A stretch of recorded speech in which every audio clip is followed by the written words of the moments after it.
All right, we are live. Hey, What's everyone. up? Did you miss Popping. us? Greetings. I missed you What's guys up? last week. How's everything been going? It's Good. going. It's It's going. going. Enjoying this Black History Month in all of its glory. Yes. Yeah, Definitely. it's good. It's good. I How don't you know. been? Oh, go ahead. No, you go ahead. I was just gonna say how you been doing, Lawrence. I've been good. I had a birthday. Had a So Happy birthday. Happy thank birthday! you, birthday. thank you. I went snowboarding with like friends, and it was dope. It was dope. I hit my first jump. You know what I'm saying? So holding it Oh, down for the OGs out there. That's like doing athletics and keeping it real out there. I didn't fall really. You know what I'm saying? I did my thing. So I had a great Really? time. You didn't Yeah. fall, really. You heard that Oh no, no, lingo. I fell. Let me tell you something. When I mean I didn't fall, like I didn't fall and break anything. You know what I'm saying? Okay. I got all my pieces, no big bruises. I fell on my back, on my neck a couple of times, but shook it off. You know what they say, dust yourself off and try again, right? Yeah. We're Right. good with that. Right. Well, you guys, thank you so much for tuning in to Yup Live. Sorry we missed you last week. We all have lives and busyness, and sometimes we just need to recoup and protect our peace, as Miss Gigi always lets us know. So that's what we were doing last week, recouping, and we are really, really, really excited for this episode. We think today's topic is very important, long overdue, much needed. We're very excited to bring on our two guests for the topic later on today. But before we do that, it's news time. So we're going to kick it off to Gigi. Okay, so as you guys know, I am from Texas, but I've lived in LA for I guess about 9 years. But I often go back and forth between LA and Texas, and it's been all over the news. The weekend of Valentine's, the Valentine's holiday, Texas hit a ground record low in temperature. So you're talking about -1. One night it was 16 degrees. And for those individuals that may not know, Texas infrastructure is not built to sustain that type of weather. It was freezing. And so what they did to anticipate the cold weather, they called it rolling blackouts. And so they started to actually cut off people's power. Once they started cutting off people's power, it was so cold, pipes start to burst. And so they cut off water. So the citizens of Texas, some, including my mother, still does not have running water due to pipes that bursted. So this is a situation that is near and dear to my heart. There has been several complaints. Insurance companies are backed up trying to get these issues. And also, Texas is on its own power grid. It's called ERCOT. I always say it wrong. I think it's ERCOT, whatever the case may be. So they're on a completely different power grid from the rest of the United States. So some people, conspiracy theorists, as they call the people that think a little bit different, are saying that this may be actually a plan to get Texas onto the grid with everyone else. Now, whether it's true or not, I can't say, but it definitely is alarming to go from 12 degrees and then 2 days later it's 70 to 80 degrees. Okay. So I would just encourage you guys to definitely keep Texas in your prayers. Though the temperatures are warming now, a lot of people still don't have running water, and they're trying to get FEMA claims out, and some people don't even have power. And then there has been a lot of damage to individuals' homes, as well as some deaths due to the freezing cold temperatures. So definitely keep Texas in your prayers. It's just a sad situation overall. Absolutely. And I just want to jump in really quickly because I've been really trying to understand why this is happening specifically in Texas, because we know there's the bad weather is kind of all over the South. And what I learned, and correct me if I'm wrong, Gigi, is that Texas is kind of on its own unregulated system. And they did that because they don't want to be federally controlled. And because of that, I've also seen that a lot of people have been getting astronomically high bills due to it. Yes. And it's just unregulated. And it's also billed on like a as used per basis or something of that nature. Are you aware of that? Yeah, each of course it's going to be different depending on if you live in if you're a homeowner or if you live in an apartment complex. But you're right. Texas does have its own infrastructure. It has its own federal guidelines and regulations. And some would even say that's the reason why Texas wasn't getting help as immediate as some other disasters. I saw people online saying, okay, well, Texas is red. Maybe that's why, President Biden isn't helping out as quickly. But I don't think that was necessarily the case. I do think that there is something to be said about wanting Texas to be in line with everyone else. Now, what that's about, I really don't know, unfortunately. I don't know the ins and outs of why we didn't get as much help. I do know the state of Texas, we're very family oriented. So there's definitely it's almost like we created our own system to kind of save ourselves. So you did see a lot of people like cleaning up their own apartments, neighbors helping out each other, sharing different goods, being able to say, hey, you know what, you can come over. I saw a lot of people, offering their homes, offering their businesses, just so that people can get warm weather. And I think that's what I love about the city of Dallas, and specifically the state of Texas, is no matter what, we find ways to kind of help each other sustain. That's good. Well, I'm really glad to hear that because it's great. Well, we're going to go ahead and go into the next news topic because, we like to talk about where the money resides. I'm going to go ahead. Where the money resides. Oh yeah, you gotta. I think it's a double clap. I ain't done it in a minute. You gotta two clap with it. All right, Lawrence. So our next topic today, we'll be talking about the federal minimum wage. If anyone's been following the news lately, President Obama, President Joe Biden, one of his campaign strategies was to push for an increased minimum wage, and he's actually been trying to do it. He has a $1.9 trillion bill that's already passed through the House of Representatives. Now it's in the Senate. And part of that bill, he put in there to raise the federal minimum wage. Now, it's already been raised in states like California progressively. So in California, I think it's mandatory $15 by the year 2023. But what this bill will do will make it nationwide. So in areas down south where they're still really far apart, where you might have $7 or $10 federally mandated minimum wage, now it'll be up to $15. Now, the GOP has said that this is not a good idea. They really parse out and say that each state, each city should have the ability to set what the minimum wage is, mainly because in different states, you don't make as much money necessarily. So if you live in a state like Louisiana or Texas, where a dollar goes longer than California, they're saying everybody doesn't need to do that. And they're leaning on the fact that it could potentially take away jobs for individuals. They estimate that it'll take away 1.4 million jobs from individuals. They said it's really going to hurt small business owners that don't have the money to go out and pay people an increased amount of money. I personally feel that in 2021, $15 isn't too much to ask, especially in a developed country like the United States, and in a country where, they want to mandate we pay a lot of taxes. We have a lot of infrastructure, and I feel like we're at a point in society where everyone should have a livable wage, and that should be a federal mandate saying that, the federal government makes sure everybody has that amount of money instead of it being state by state. Does anybody have any thoughts on that? The potential of, small businesses maybe going out of business compared to, the people that will be making more money? Yeah, I think my question or critique would be, will this apply to undocumented folks as well, right? Are they going to still be able to, is this going to still be applicable? I was on a Stonewall Democratic Club meeting, and we were talking about how those that are enduring harsh labor practices right now, they're making $2, $3, $4. And I mean, imagine us living off of that. That's ridiculous, right? And so $15, I think, is more. I'm not going to say more than enough. It's livable, and so I think it's a good start for sure. Yeah.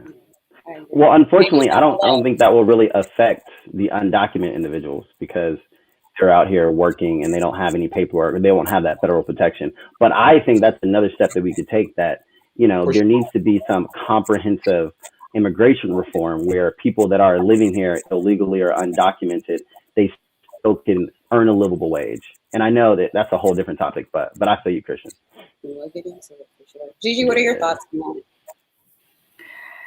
I'm all for it. I just kind of wonder, and I don't know how this all works, but I'm like, does that mean we pay more in taxes? I don't know how this works. So I think, $15 minimum wage is amazing.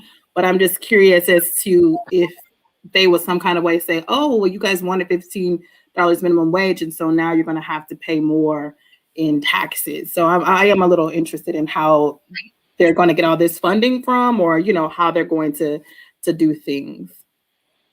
Yeah, me the same. And I expect, especially because we're in California, we know $15 really is a penny compared to the cost of living. Yeah, it's ridiculous here. So I'm excited, you know, especially for those in the other parts of the country, that $15 is going to go a whole long way. You know, they're going to really be looking on the side, you know, but I think here for California, it may not even really affect us as much, because I know, I think even at like a McDonald's worker or something like that, I think they're at like $13.75 or something of that sort. So we'll see. Yeah. I'm curious how it's going to take, you know, inflation into account, and it's actually going to be rolled out over the period of 4 years. So once it gets passed, it's not going to happen tomorrow. It's going to take 4 years for it to get up to that $15 threshold. So we'll just have to see what happens. And you know what? Really I think. Oh, go ahead. No, I was just gonna say, I really think that the workers that are at the you know, at the grocery stores and CVS's and Rite Aids, they deserve that. Like, they've been risking their lives during this whole pandemic, and you know, I don't think they get paid enough. So I think that, you know, $15 minimum wage and even maybe some benefits for some of them, I think will be helpful, because they are really working hard. And it's a tough time. So I am hoping that, you know, those workers who are essential, because sometimes people think essential workers are just people that are in the medical or health field, but I do think they're, you know, essential workers as well. So I do hope that they get the compensation that, you know, they deserve as well. Yeah. I was just going to add that in theory, this shouldn't affect taxes really at all. To Sharik's point, it could slightly deal with inflation, but since the way it's being rolled out over the next 4 years, it really shouldn't affect inflation either. This would really just take away money from the big CEOs and the corporations and, you know, the individuals that are making a lot of money in the stock market off of these big companies now, instead of, you know, those people reaping the benefits that already have money. This will just go back into the pockets of maybe some of the people that need it. Certain corporations like Walmart have already said, okay, we'll do it even before the federal mandate may come out, because they know it's just the right thing to do. And thankfully that with social media, and I feel like a lot of young activism, corporations have had a lot more pressure to do what's right than ever before. And you see that, like, it doesn't kill anybody. You know, rich people are still going to be rich. It's just the people at the bottom are able to get a little more, because if you are a corporation and you're out here going against the $15 minimum wage, that could go viral and it could really hurt your business. Yeah, definitely. Well, we'll see what happens. Is it possible that it could be killed in the Senate, or does it look as though it's actually going to happen? Because I know Kamala is the deciding vote if we get 15 Democrats, so it's probably going to happen. So I think it's probably going to happen if everybody stays upon their partisan party lines. The only thing I'll say about Kamala is that the tiebreaker by the vice president is something that is usually used for extreme circumstances, like a couple times an entire presidency, a 4-year span.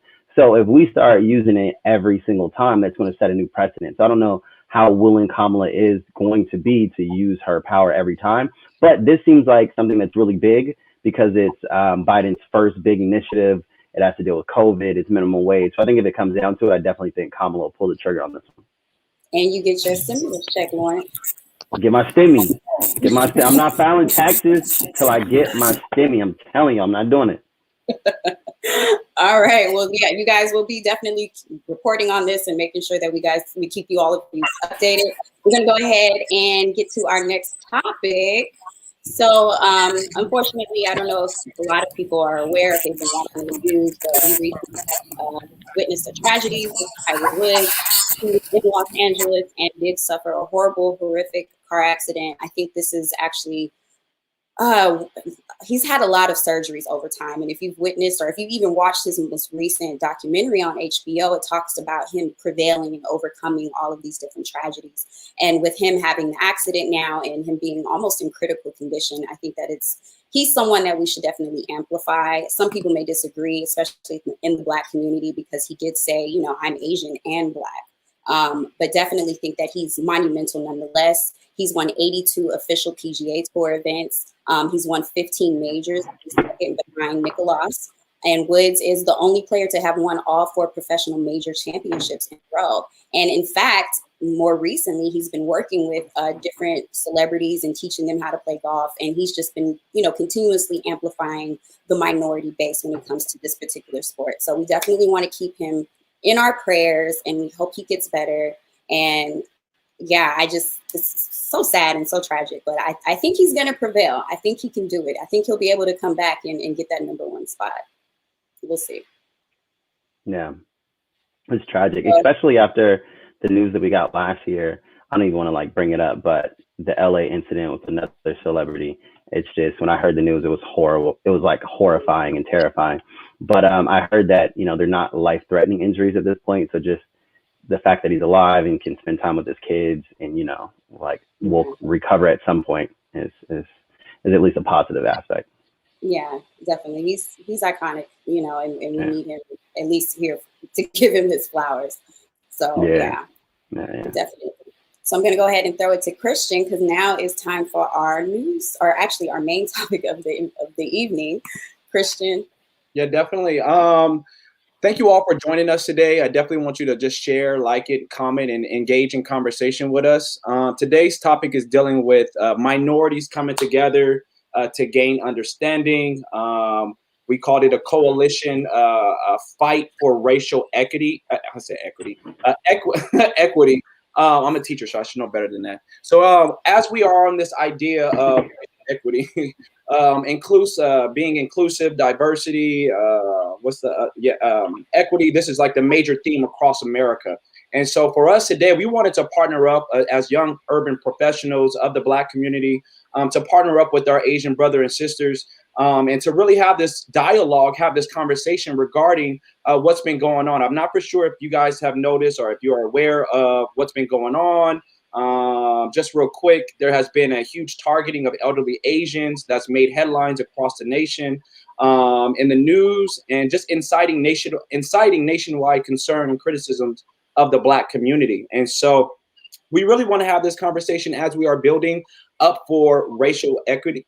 Why am I keep messing with that word? Equity. And so we want to make sure that we have this conversation. So we have 2 guests that we are going to introduce. One is Larissa Lamb. Larissa Lamb, right? Did I say that right? Okay, awesome. Yeah. There we go. Forgive me. Who is a filmmaker, a music artist, and a TV radio host, originally from the Diamond Bar, California. I'm from the IE as well. Has a lot of great accolades. One especially is that Team UCLA. Thank you. Yeah, go Bruins. Oh boy. Go Bruins. And for 9 years, Larissa has hosted a nationally televised weekly talk show. And currently she hosts the Love, Discovery, and Dim Sum podcast alongside with her husband, only one. And so bringing her husband into conversation, Baldwin Chiu. We will say in regards to his accolades that he is a graduate of the Act One film producing program. He has produced the award-winning documentary short Finding Cleveland. They both have great accolades, and so we're here just to really have this conversation with them.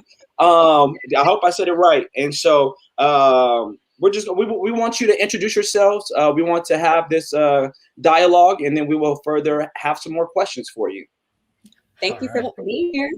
Yeah, well, thank you for the invitation. I think I had emailed you or texted you this, Sharik, but we welcome the dialogue, especially with our Black brothers and sisters, because we feel like we hold the key. Well, not only us, but we have this history together that a lot of people don't know. We also produced a film called Far East Deep South about Baldwin's family and the early Chinese in Mississippi during segregation. And there's actually so much shared history that a lot of people don't know, that the Chinese were also subject to Jim Crow laws and had this rich history living in the Black neighborhoods, because they too were also shut out from white neighborhoods. And there was a very symbiotic relationship. So we definitely welcome this conversation. It also just shows you guys care, because sometimes when things like this happen, like even at the beginning of the pandemic, when people were like shouting racial slurs or beating up on Asians because they blamed us for the coronavirus, people were kind of like, oh, who cares? It's not a big deal until someone dies. And then recently someone died. And now finally, it's sad that it takes somebody dying, right? I mean, I think, communities of color understand it's like, if we keep shouting, nobody will hear us until something serious happens and is caught on camera. And so Baldwin, you can introduce more because I've done a lot of talking. So I'm going to let him talk too. We're married, by the way, if people don't know. Oh yeah, I guess we should quantify that or qualify that. My name is Baldwin Chiu, but most people know me as Only One, the lyrical engineer. I'm a hip hop artist, a beatboxer, now filmmaker. But I'm not a UCLA grad. I'm sorry. I went to Sacramento State. And I am he roots agast our team. I am a USC fan, so there's a little tension in our family, but I mean, it's good tension, right? We're here to love, not hate. So even though if we can get along with that tension, then we can get along. I'm also a Lakers fan, and he's a Sacramento Kings fan, and that's a whole other story. NorCal. I'm a NorCal guy. So we are all about working out differences and finding common ground, and how can we work together? Our common ground is the 49ers. Oh, there we go. That's a good one. Oh, I'm not doing well right now. Well, I'll go ahead and kick off the first question. So you kind of already went through it. I can see your host capabilities coming out, Larissa. I love it. But just so that we have an understanding, because I know, as we mentioned, or as Christian mentioned earlier, there's been a lot of criticisms towards the Black community specifically. I know we've all seen the video of the gentleman in Oakland, which is my hometown, pushing the elderly Asian man, as well as in San Francisco. I've heard the narrative that a lot of people think that this is because of Trump and Trump's incitement of negative perspectives of the Asian community, specifically as it pertains to COVID. But I do know that there has been some tensions long before Trump was even a factor. So if you can just kind of articulate, what you feel or what you feel your community thinks about the Black community specifically in terms of the more recent tragedies. Yeah, I mean, I think, unfortunately, I think there's a lot of misperception between both communities, and we have these conversations all the time with our Black friends, with people when we're doing film screenings, when we're speaking at universities. And I think one of the things that a lot of people don't know is because they don't know the history. They have this misperception that like Asians are privileged, or, all we care about is getting into Harvard, or we're a bunch of crazy rich Asians based on movies or all these other things, that we're successful. And I think, in urban centers, especially, there has been newer immigrants that have moved in who have opened businesses, and, there's this misperception that they're taking over our neighborhoods and they're making money off of the Black community. And a lot of times, people don't realize, it's like, if you go back in time, we're gonna take a time machine, go back 150 years. As we had alluded to earlier, there was a time when we were all discriminated. In fact, the Chinese also, and the Asian community, we also had something called the Chinese Exclusion Act, which was the only congressional act, law nationally, that targeted a specific ethnic group. And basically, they did not allow us to come into the country to be laborers. We had to be merchants or scholars after the railroad was completed. They said, Chinese are taking our jobs. They're working for cheap. We want them out of here, mainly from the Irish community. They were saying, get rid of the Chinese. And so from 1882 to all the way to 1943, there was this law that basically said no Chinese, and you can't be citizens. So think about that. I think the Black community definitely can relate to like not having the right to vote, not being treated as a full human being. So Asians too were not allowed to vote because we weren't even allowed to be citizens. And we were also not allowed to be witnesses. We could not own land. We could not marry outside our race. Like, there are all these other things that happen to our community that a lot of people don't know about. And we get that model minority, myth, because we also haven't been vocal, because we haven't known that history. And I think it's also unfair for our community to also label, all Black people hate Asians, or all Black, people are violent towards Asian, because I know most of our friends that are Black, all of our friends, let me say not most, all our friends that are Black have never been violent towards us. And I think that's also the problem, right? Yeah, it's one of those ways people twist these, and sometimes, they say we're good at math. Asian people are good at math. Well, I think they got the math funny on this one, because when they hear the statistics that like 70% of the attacks on Asians right now are by the Black community, these math professionals automatically start thinking 70% of all Blacks attack Asian people. And that is not the case, right? And so what we want to do is we want to bring back the story of our shared commonality. Yes, we should understand each other, but see, some of the things that people are saying to me, some in the Black community, they're saying, well, you guys don't understand that we went through a lot of suffering and you guys have never suffered. So it's hard for us to really understand your plight when you can't understand ours. And what we're trying to say is we should all understand each other's plights because we have this shared common history. None of it has been good. we're not trying to be, this is not supposed to be the oppression Olympics. We're not trying to say you had it worse, we had it worse. It's not about that. It was all bad. But if we go back to the days of segregation when we're all segregated, we couldn't even go to schools together. We couldn't go to the white schools. And we learned about all these things that the Black and Chinese, early Chinese community had to do in the South, in the segregated South together in order to just live, in order to survive and to build relationships. I think we would treat each other better if we knew that shared history. Yeah, definitely. I find everything you said to be extremely important. And I think we do need to really focus on the commonalities between the two groups. But I can definitely say from an academic setting, and speaking to maybe the point that you had mentioned before of some of your Black friends saying that it's hard to understand our plight, is because, yes, if you look 150 years ago, you see a lot of similarities about, Jim Crow and struggles that we went through. But if you go 200 years, Right. 300 years, we had slavery. So that was definitely something Right. different. And when you look at the wealth and income disparity in the United States of America, it's worse for Blacks than for Asians. And if you Yep. look for crime or criminality, if you look for housing discrimination, all these different statistics, quantifiable statistics, there is a difference. Now, I definitely think that us all being oppressed is something that we can come together upon and say that we no longer want this. But I think it's important to understand in a Black person's understanding of their own plight and their history is that difference is important. And one thing that you said, and I definitely agree, because I get into this all the time, mainly with gender topics, that no one wants to be in a race for the oppression Olympics. But I will say it's a lot easier to say that from a privileged position. I have this conversation with my African-American female counterparts or women counterparts all the time. And they're like, yeah, you don't have to worry about it because you're not a Black woman. So it's a little bit different for you. And because of my Black male privilege, even though I'm at the bottom of a lot of totem poles, if we look at America, being Right. a Black male in America, I still have this level of privilege that's a little different. So I just feel like that having that understanding that, yes, we're united, but there are some differences is very helpful, especially dealing with someone's heart and frustration.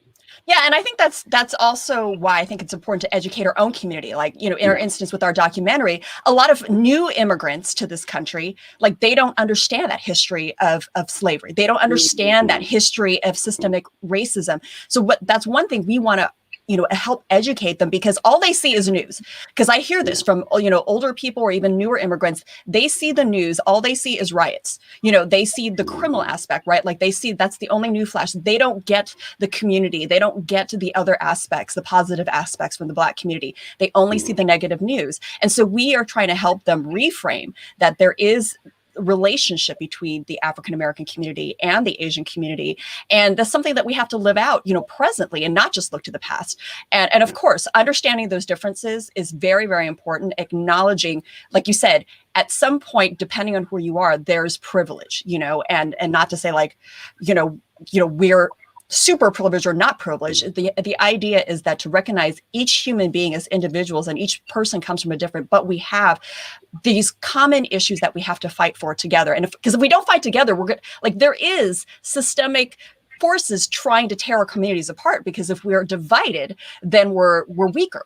And so that's also something that a lot of people don't understand. It's like we fight amongst ourselves, even as Asians. And I know, talking to our Black friends, there's differences. Like not every Black person thinks exactly the same way, right? So, all these divisions sometimes are counterproductive. And so it's like, what can we rally around to really make a difference in the world? Yeah, and I also think it's also important for us as the Asian community is to be able to talk about how we're not all the same. We compare, a lot of times we feel like the Black community judges the Asian community based on just the stereotypes of maybe the privileged part, but there's such a large community in the Asian community that's at the bottom, that is not the privileged ones. And so us understanding that and having those communications with our African-American brothers and sisters to say like, hey, there's a big community that actually understands the poverty level.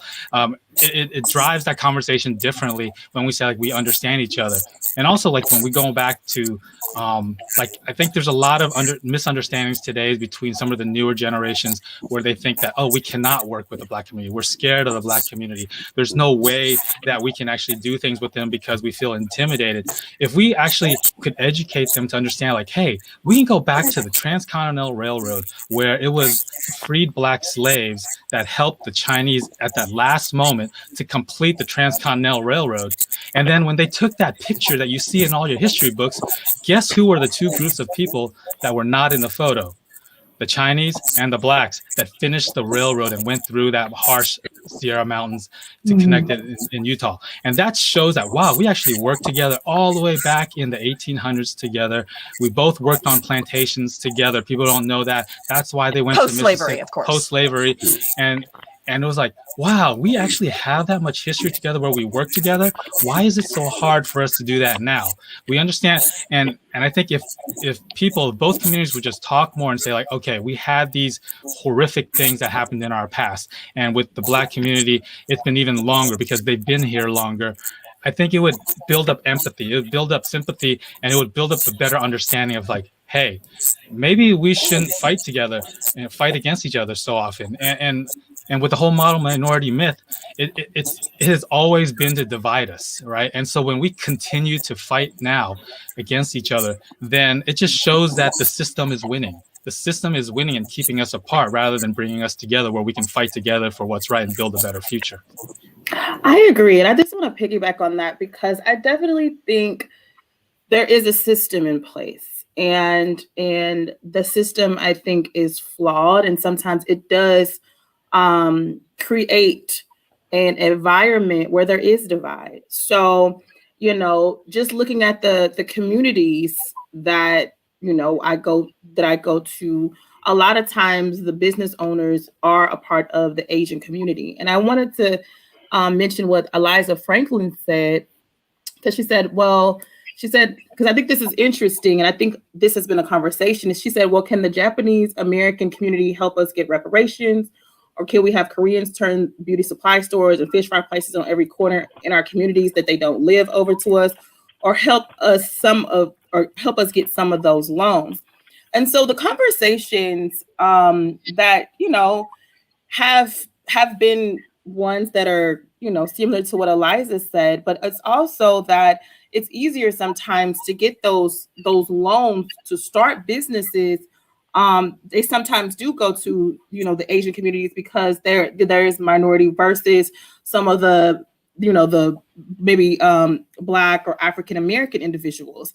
And so when you're looking at it from an economic standpoint, you see all of these businesses, and it's not to say that people, Black people don't want more businesses, but sometimes they get denied for those loans and even grant funding. And so there is a divide. And something that you said earlier about there being afraid to work with, the Black community is also something. And so you have multiple factors. One, you have the system. Two, you have the economic disparity that's associated between the two different cultures or races, however you want to define it. But three, you have the mindset. So if you don't have any friends that are Black and all you see is the media, that could be your perception.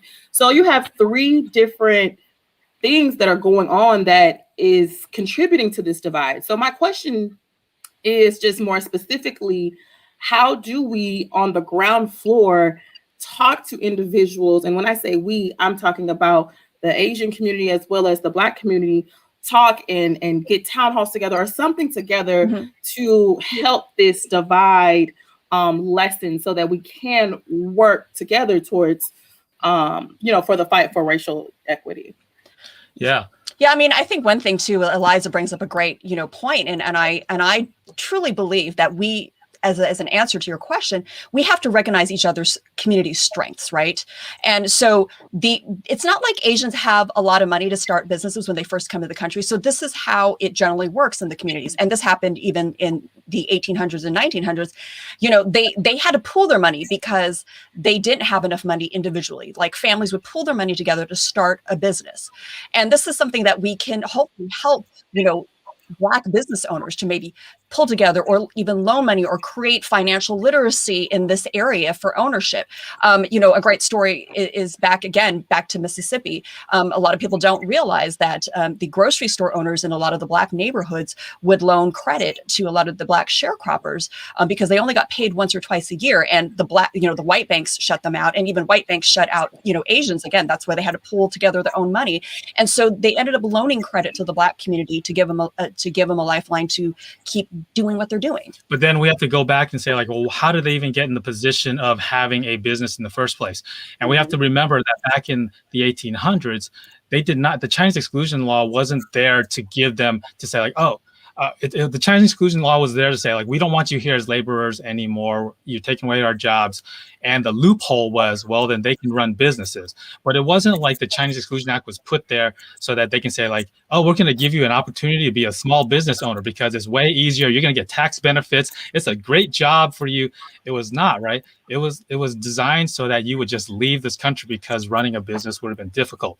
But they found a way to do it through what Larissa was saying was like all the Chinese would pool their money together to help one store, and then they would be able to build a relationship with the Black community because that's the only community they could be in. And then what we heard from the Black community was, okay, well then how did these stores with so little money even survive?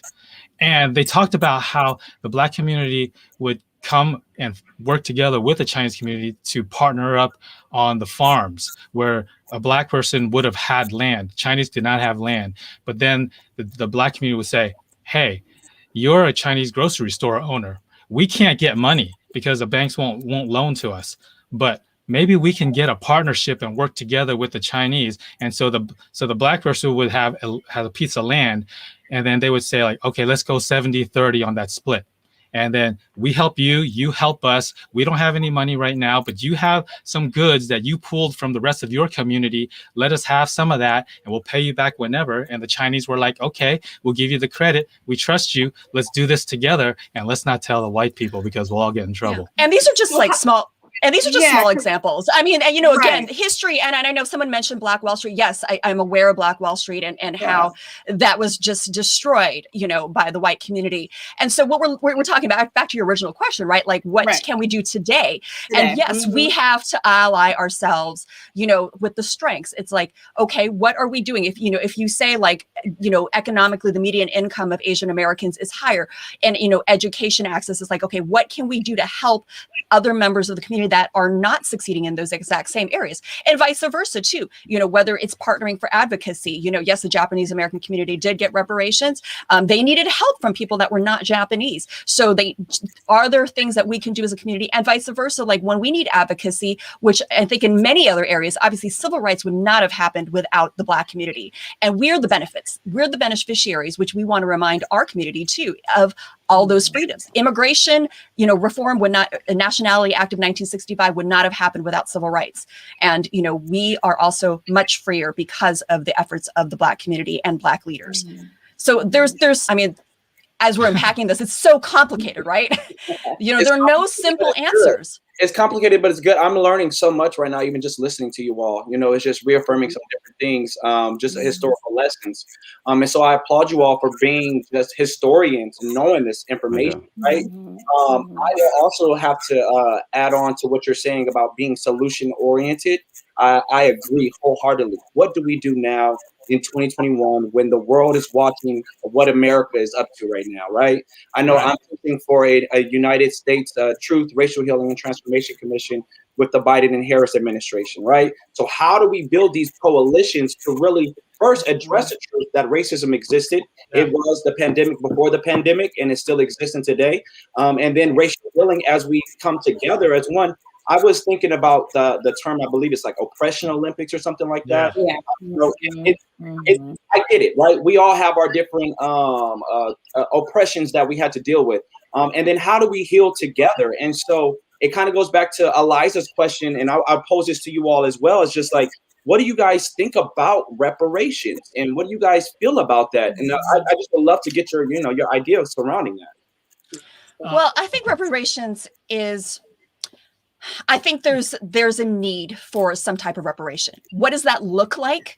You know, that's the part that is up for discussion, because, you know, with the Japanese and with the Japanese reparations, for instance, that was much closer to the time, right, of Japanese incarceration happened in the 1940s during World War II. The reparations happened in the 1980s. It was a much closer span. Obviously, you're dealing with several hundred years here if you're talking about reparations for slavery. So it gets to be a little bit more complicated just from a logistical standpoint. And so I think you know, there's a lot of great discussion. And I think our community needs to listen and learn and hear what the needs are and like what are the best ways to implement it. Because again, it gets a little bit more complicated because you have more time. Like, how do you, you know, even to implement that? Like, what does that look like? What is the best course? Is it writing a check?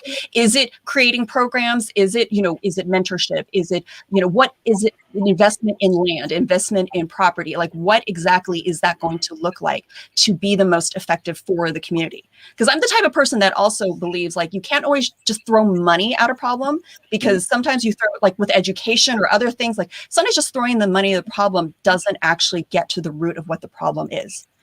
I would have to counter argue with that in a way. I hear what you're saying, but I will say that there is, because I mean, Black people didn't have access to no money, right? So for us to even be able to get our hands on some money would be an extreme additive to our value. So why not give them an option? And right? I didn't mean it like literally, like not giving money, like just the fact that, you know, like a bill, is it a billion? Is it billion? Is it 1,000? You know, I don't know. That's what I meant. Like, you know, if you throw like, is it gazillion $1,000,000? I mean, I don't know. That's the only meant by like throwing money. I didn't mean we shouldn't have money. I just I do want to go back to your comment earlier about asking, how do we build these allyships? Do we do town halls or whatever like that? And I think that sounds great, but I think there's the one thing that is preventing us from doing that effectively right now is that we don't actually have, in order to build those town halls, we actually have to start an actual real relationship with each other first. There's all these political things where we can be like, oh, let's just start tweeting that we're BLM, you know, or let's just say this is wrong, but then we don't have any Black friends. Or, you know, if we're not actually building relationships and getting to understand each other as a human being and just saying, oh, well, we should just do this because it's good for our organization to ally with this other organization, and maybe we can accomplish something financially or socially good for all of us. Well, that's okay. That's great in the end. But in order for that to effectively happen, we have to have already gone to dim sum with all you guys. You know, we must have had sat down for meals and just had regular conversations that doesn't have to even discuss racial or history or anything like that, and just have conversations about how's your day going, what's troubling you in your life, what can we help you with, what can you help me with, can you pray for me, you know, stuff like that, where it's just like, I sincerely care about you. And then let's go further and deeper into the entire community. And I think that we really need to start with the individuals like that. And I think that's the problem. I think that's the problem with people who feel like racial justice is like this political thing. It shouldn't be a political thing. It should be a human thing. Like we should genuinely want to care about people. And like we politicized even just justice, right? Like that. That's just so strange that people would see like Asians getting beat up and say like, well, they deserve it because they've, you know, they make too much money. I mean, like people will say crazy things like that, or like they've not had anything, suffering. They've never suffered enough, before, so now they're finally suffering. So you know, or okay. somebody says like somebody got beaten to death. Well, they deserve it because they're a criminal. They did something wrong. You know, they went to the wrong neighborhood. I mean, like that's just crazy talk. Like somebody's life should still be somebody's life, regardless of what the color of their skin is. And I think we all need to be more human to each other. And I think that's how we're going to solve problems in the long run, is talking, not just talking, but living life together, actually doing community together, serving together, and not just feeling like we're a charity case or you're a charity case, but like we are co-leaders in this together. We're partners moving forward to try to solve problems. I agree. I just want to piggyback off of, I want to piggyback off of that point. I think that in all coalition building, it's really important to have empathy and experiences with different communities that you want to build that coalition with. I guess just in defense of Oakland, just for a quick second, I grew up in Oakland, California. I went to Skyline High School, which is incredibly diverse with different groups of Asians and different groups of Black people, Black, Nigerian communities, first generation people, immigrants that were Black. And because we had that experience growing up together, we were all seen as equal, you know, equally good and equally bad at times. You know, when I think of even like the Oakland heritage of like hip hop music and E40 or like Polo, and you see white rappers coming out the Bay, G-Eazy. It's like we in the Bay Area traditionally have always been more unified than others. And I think from a historical standpoint, if you look to the Black Panther Party and the Rainbow Coalition and how they brought different communities together, we've understood that to overcome this, it's important that we stick together on the things that we can and look at the overall enemy, if you will. And the overall enemy is the systemic racism and oppression in this country. Yeah. One thing that I will say to Gigi's point, earlier you mentioned, being in communities that we grew up in and seeing Asian faces that are owners of community stores or boutiques or like hair salon, like hair beauty supply stores and things like that. And just coming from a young African American, when you don't have much representation in your community, you don't see people like you. And then you see others, even though they've gone through different oppressive states, you look and say, well, why is that not us? Mm-hmm. And your immediate reaction to that, and the reason why I bring it up is I think it's important. Your immediate reaction was, well, if you look at how these communities were started or how these businesses were founded, we came together and pulled our funds. And I think what's a little problematic in that thought is just that it leads one to believe that Blacks don't do the same thing.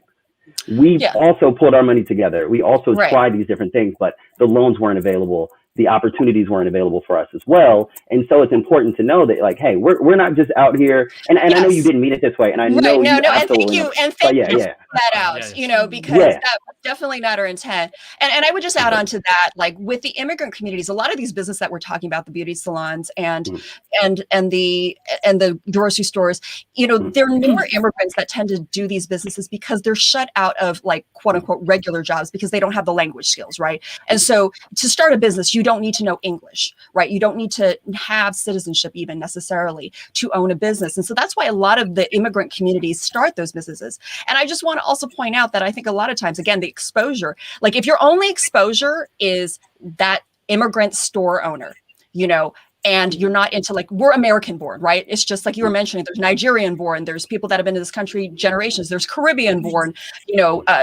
Blacks, and there's South American. I mean, there's a whole host of people that look like us, but we have different experiences. And so, and again, I'm not trying to like dump on our like newer immigrants, but there is a different understanding of race.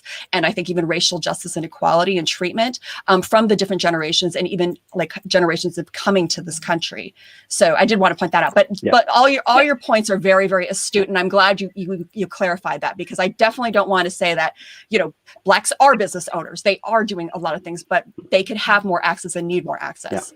Yeah. And so one last thing that I'll throw it back to you in just a second. I was going to ask just to that point in regards to the newer immigrants that are coming versus those who have been here for a long time or actually were born here. Could there be some sort of initiative to where the ones who are more aware and more, accustomed to the other cultures can educate those newer immigrants? Are there any initiatives that exist to do that? I mean, that's exactly what we're trying to do with our film is educate the people, because, a lot of our audience are Asian. And a lot of times, they come in and we're like, part of the problem is that some of the newer ones, you don't understand the history. You don't understand the things that have done and have come before you in order to make it easy, right? Quote unquote, easy for you to be here. We understand it's difficult for an immigrant to come over here, but relative to what happened to all of our ancestors, both Black and Chinese, it was difficult back then. So we do want to educate the newer immigrants through stuff like our film, through other programs and education. And even conversations like this, where we're bringing together our two communities, because there is a lot of misunderstanding. And, they like to call, for lack of a better word, to call out our own community in a sense, to say like, you know what? This is how the African-American community feels when you go into a store, like when they go into a store and how you treat them, and there on the flip side, there could be some other feelings, of how they're perceived. And so like, it's always like you think a certain way about a person and they think about a certain way about you. And this is how racism and prejudice starts, right? Like you make assumptions about other people. And so as much as I think there's assumptions made by maybe the Asian community towards the African-American community, there's probably assumptions made vice versa. And so I think it's important for, all of us to kind of try to educate one another to bring ourselves to a point where we can have some mutual respect. And that's why I always go back to the relationships, because I think there's a lot of Asian people that are too afraid to even ask somebody that's Black how they're feeling. Why do you feel this way towards me? Why do you think I do this to you? Or someone Black might be afraid to go up to someone that's Asian and be like, why are you feeling this way towards us, and have these regular conversations, and not be afraid to get the answers, and not be afraid of what might be a retaliation. I think a lot of people are afraid of the answers that might come back, and they're afraid that it's going to harm them, or there's going to be resentment because of the answers that come through. But I think if you have an honest, open relationship and you can actually talk through these things, it's okay to get answers that are uncomfortable, as long as we're getting honest answers. And I really hope, like, we want to see people in the Asian community give back to the Black community, especially if they're having businesses there. I think that's part of the issue, is sometimes you don't see those business owners giving back to the community and doing things to enhance the community. And so I think these are things we can encourage and develop. You know, again, what initiatives? Maybe we're brainstorming them here, or we get together with Christian afterwards and we talk through this in a separate conversation. And we know a lot of other Asian American leaders that would be happy to come on board to find solutions, because, you know, if we just talk about it, we're not going to go anywhere. We're going to be still having this conversation 10 years from now, or even just next year. Let's try to find some solutions forward. Yeah, you know, one of the things that that happened earlier this year or last year was that, you know, we had this anti-Asian stuff going on with COVID starting up. We had some of these attacks, and then I remember we started getting calls from African American and Black communities, including like Frederick Douglass Foundation, called us and said, like, let's talk about what's going on with some of these attacks by the Black community on the Asian community. We want to come alongside you, right? And I know that at that time, a lot of Asians were feeling animosity towards the Black community. And then all of a sudden, George Floyd hits. And it's like the entire Asian community, no, I won't say entire, but a big part of the Asian community, especially the advocacy teams, they went from, do not attack us, we are not the cause of COVID, blah, blah, blah, right? They went from that being on the defensive to be like, we need to jump on to social justice. We need to come alongside the Black community. This George Floyd thing, Breonna Taylor, all that stuff is nonsense. We'll step aside from us getting attacked for now. Let's jump on social justice. And I loved seeing how our community at that one point in time said, well, and not just that one point, but starting from that. At that I'm not even point say starting, because there's a lot of groups that were already advocating, but I think you saw a larger group come out, a larger coalition come out of that, and they saw forward. They saw a greater good that needed to be addressed at that moment, and say, like, we have our problems, but we're going to jump off of it and join your plight right now, because we know there's an issue that needs to be resolved that's bigger than ours temporarily at this moment. And I think, you know, this conversation is beautiful in the sense that, it is. You know, this is why we have these, because a lot of times, like, all we want, you know, when Sharika contacted, you know, to find somebody who could speak on this, it was like, I just want to hear that you care and that you acknowledge that our community is hurting. And I think vice versa. Sometimes, you know, our friends in the African American community, they're like, when George Floyd happened, it's like, they're like, see, this is what we've been telling you this whole time. And now you guys are finally acknowledging and understanding what it's like to be Black in America. And I think those are the conversations. Like, we have our struggles as Asians in America. There are different struggles for those of, you know, every ethnic color, you know, except for probably white, if we're going to be honest, right? But in the context of race, right, like, of our conversation. But, you know, that's, I think, what we want. That's a starting point. Like, we have to acknowledge each other's pain. It's different. It's different. And we can't necessarily say we completely understand the other person, right? Because it's not the exact same experience. But that's the starting point that we want to go from. I agree with that. Oh, go ahead. I've just been waiting. Go ahead. I wanted to say one quick thing to piggyback on everybody's point, and it's very important to note that we're not a monolith in the Asian community or in the Black community. Yes. And, you know, my experience of just growing up and getting older and having the opportunity to travel, you know, you see different things. I've seen Chinese communities in Jamaica. I've, you know, seen different South Asian communities in Thailand that are having a horrible time dealing with poverty and economic disturbance, and Bali. And so, like, when I was young and just in Oakland, you know, from an ignorant standpoint, it was just Asians are all Chinese, everybody's the same. And that's not the truth. Everybody has different economic status. Everybody has different experience, immigration status. I did want to point out, though, Ganiatu's comment that from the Black community, I'll summarize it pretty much. Black and Asian conflict is true, and it happens. And it's true that we're both coalition building and trying to overcome oppression. But we often feel in the Black community that our sacrifice for the civil rights movement has been greater than anyone else's. I went to UCLA, you went to UCLA yourself, I went to UCLA for law school, but going to UCLA, you see a large community of Asian Americans, and you see an underserved community of African Americans. And you just I didn't see, and that's just a microcosm for America, as many Asian voices sticking up for the Black communities as you do when the roles are reversed, that when Black communities are talking about civil rights, then everybody is a part of it. When Asian individuals, it's like, are you guys losing your jobs? Are you having to deal with the problem in corporate America where, you know, African-American women can't go to work because they can't do their hair properly, or African-American males can't wear dreadlocks, or like we're losing jobs and we're sacrificing for this civil rights movement. So when we talk about coming together, it has to be, you know, Blacks have done a lot. And so we want to see coalition building and help in sacrifice from other communities as well.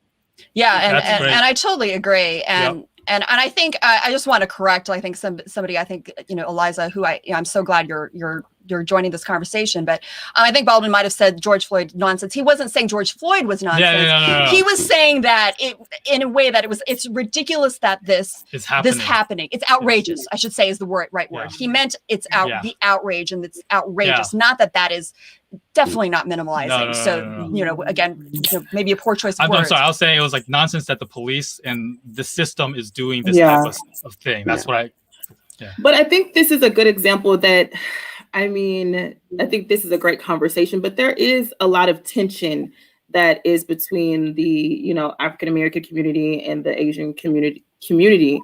And so sometimes words, depending on how you say them, can be considered offensive. But if you are not, you know, familiar with like necessarily how the words are intended, that's getting to know someone, right? So things get misconstrued between me and my friends all the time, and we're the same ethnicity. However, I will say this, when you talked about George Floyd and allies, and maybe it's because I didn't see it. And I do think a lot of our experiences are due to what we see, whether it be in the media, our own communities, etc. So I didn't see a lot of Asian allies. Oh, really? I have Asian friends, and I didn't see any posts. I didn't see no one reached out to me or anything like that. But as you can see, you know, like you said, some people reached out to you when everything started happening with the hate towards Asians.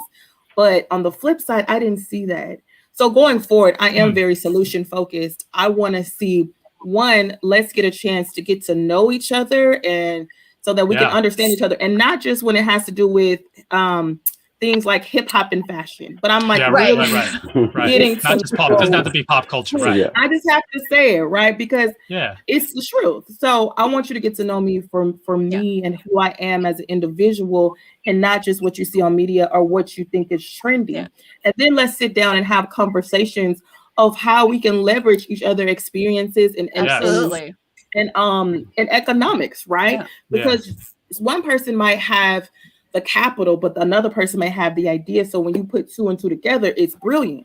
But until we start working together, until we start really having these sometimes tough conversations and saying the things that we're thinking, but we're too afraid to kind of say, I think we'll be stuck into the same place. But I definitely want to start having more of these conversations, and definitely have more interactions where we come together and have these difficult conversations, so that, again, as I was saying earlier, the divide between us can lessen and lessen and lessen, because the reality of it is the system that we're talking about is white supremacy, unfortunately. And that is something that is blatant. It's here.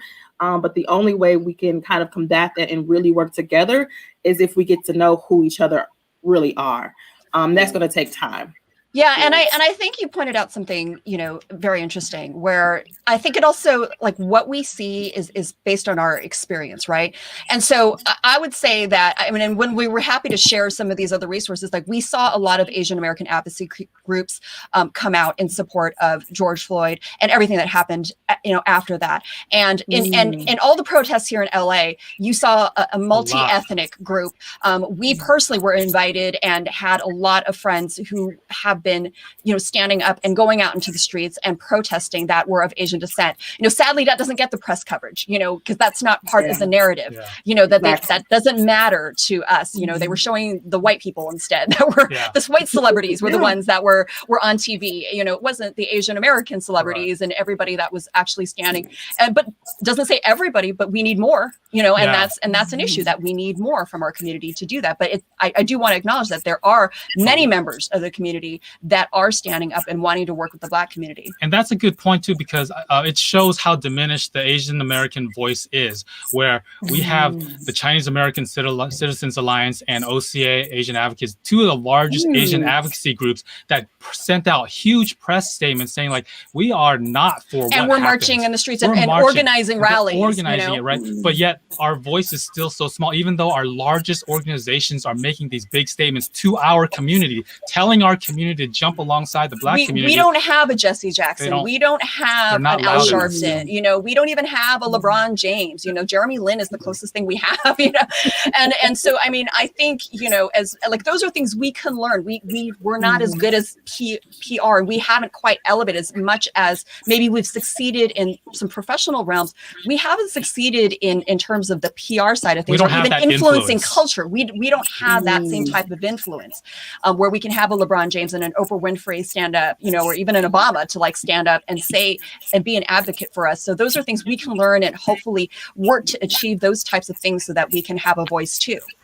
Wow. Great point. I'm so Great glad. point. I'm so glad you brought that. I never thought of that.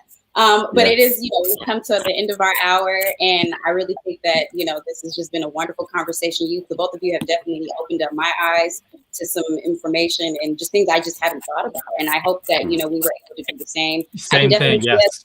I can definitely see us having a part 2 where you ask us questions. Yeah, and we will have to do that. We'll have to have you guys on our podcast, and we'll unpack it. Absolutely. Absolutely.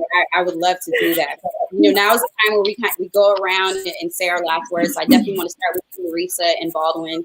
If you would like to let us know what you guys have coming up. I see you have the Far East, Deep South poster up in the background. Just let everyone know where they can find you and what you got out of this conversation. Yeah, well, I once again want to really thank you all for welcoming us in and caring about it, because I think, you know, it goes back to that human relationship.